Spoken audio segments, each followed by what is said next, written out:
I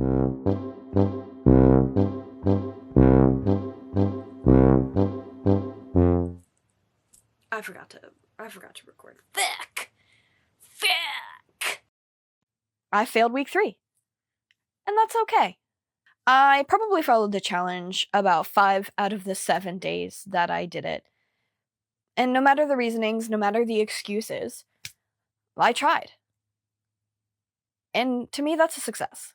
And I know I just said I failed, but I succeeded. Because I tried. Am I slightly disappointed? I kind of let it slip. Yeah.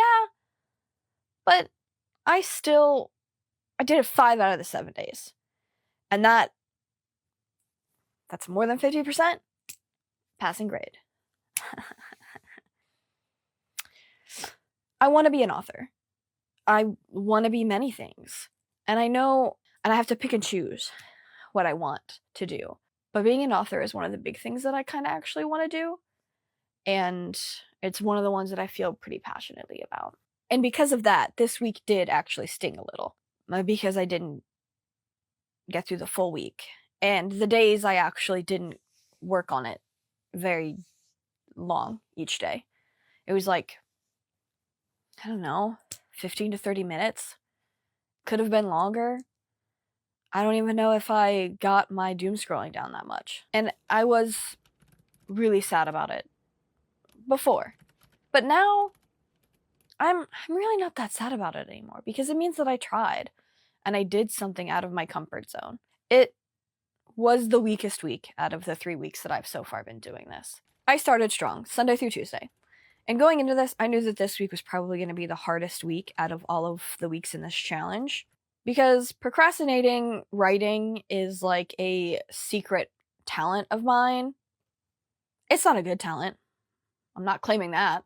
And procrastinating writing is something that I can do with all of the full capabilities of my being. That's bad.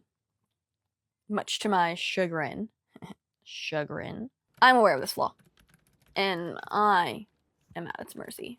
Now, to kind of get a compromise, because I know that I would have procrastinated this whole week, I just decided to choose something to work on quickly and something fun, just so I couldn't find excuses not to write, you know? Remember, it's a whole separate talent.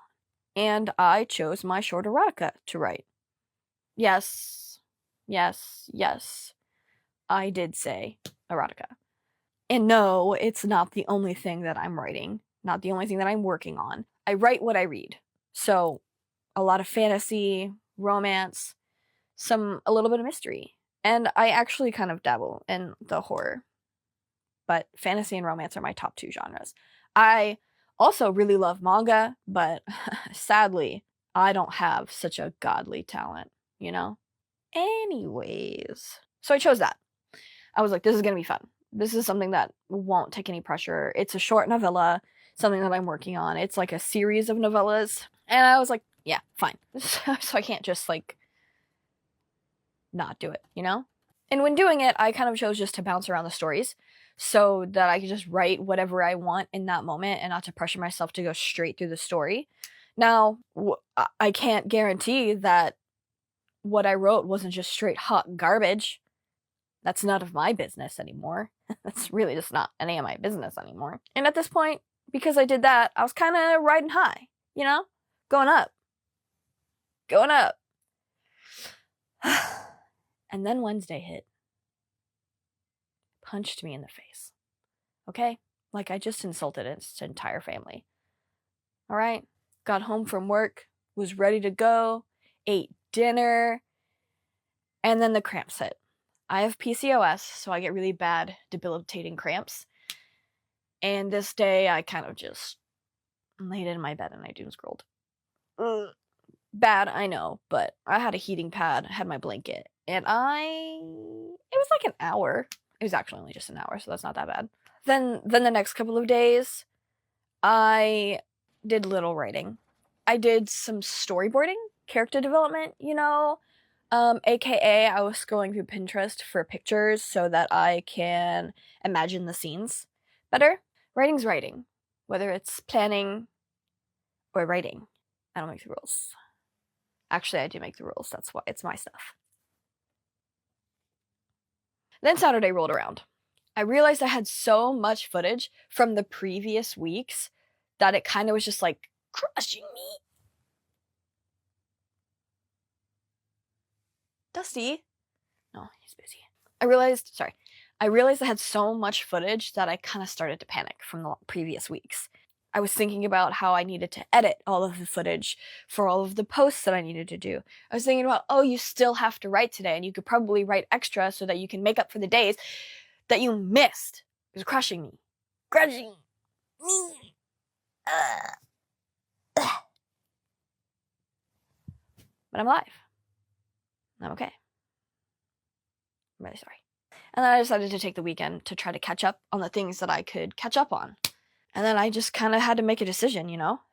So I sacrificed writing this day.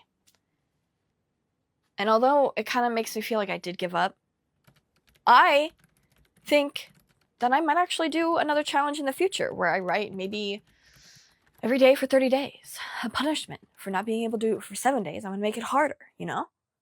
That's how you do it. You fail the first challenge and then you just make a harder one that you have to succeed. Yeah. Seems fine.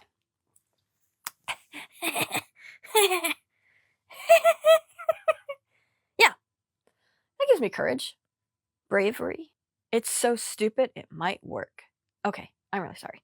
Honestly, it also hit me there that, like, I could have done all of these challenges first, gathered all of the footage, organized the footage, and then started posting everything after I edited it. After it was edited. That's not a word anymore for me. I really wasn't smart. I did the first 2 weeks and then started posting. Just like, could have done all of them at once. And then posted. I'm new to this game, okay? Learning, living, thriving. But anyway, failing this kind of made me think, oh shit, this was bad. You could have done this, oh shit. Learning opportunities. Just learning opportunities. And again, it makes me want to try to do a whole nother challenge. And I like that. And now, my final decision. Do I skip a week? And then to catch up on everything. And then try the last week of this challenge? It's a decision I have to make. I'll see you in week 4.